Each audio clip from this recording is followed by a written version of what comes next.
Vitamin B12 లోపాన్ని ఎలా గుర్తించాలి? I'm doctor Sudha from Sudha hospital Hyderabad.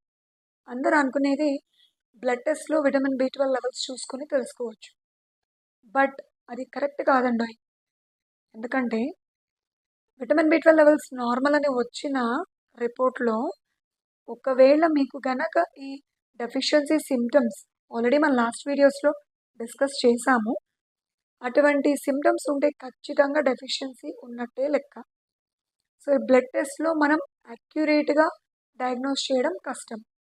కాకపోతే 160-200 మధ్య వాల్యూస్‌లో ఉంటే డెఫిషియన్సీ ఉంది అని చెప్పుకోవచ్చు. కానీ నార్మల్ లెవెల్స్‌లో ఉండి వీళ్ళకి సింప్టమ్స్ గనక ఉంటే ఖచ్చితంగా ట్రీట్మెంట్ తీసుకోవాలి. సో, అందుకనే కొన్ని గైడ్‌లైన్స్ కూడా ఉన్నాయండి. ఈ బి12 డెఫిషియన్సీ గుర్తించడానికి ఫస్ట్ ఆఫ్ ఆల్ మీరు చెప్పే హిస్టరీని బట్టి, మీ డైట్ హ్యాబిట్స్ అండ్ నెక్స్ట్ మేము అబ్జర్వ్ చేసిన ఈ టంగ్ చేంజెస్ ఆర్ లిప్స్ దగ్గర changes, hair, skin changes or blackish discoloration ఇక్కడ నక్కుల్స్ దగ్గర, ఇవన్నీ చెక్ చేసి కూడా మేము డయాగ్నోస్కి రావచ్చు. సో, ఈ బి12 లెవెల్స్ ఒకటి చూసుకుంటే సరిపోదు.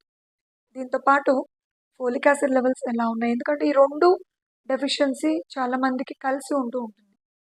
అండ్ ఇంకొకటి సిబిపి అంటే కంప్లీట్ బ్లడ్ పిక్చర్ చేసినప్పుడు ఈ బి12 డెఫిషియన్సీ ఉన్న వాళ్ళకి ఈ హిమోగ్లోబిన్ తక్కువ ఉండడం, లేదు ప్లేట్లెట్ కౌంట్ తక్కువ ఉండడం ఆర్ వైట్ సెల్స్ కౌంట్ ల్యూకోపీనియా అంటాం, ఇవి తక్కువ ఉండడం కూడా గుర్తిస్తూ ఉంటాం అన్నమాట.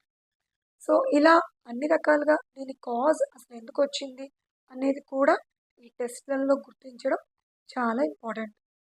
మన నెక్స్ట్ వీడియోలో ఈ విటమిన్ బి12 డెఫిషియన్సీ ట్రీట్మెంట్ ఎలా ఇస్తామో తెలుసుకుందాం. Thank you.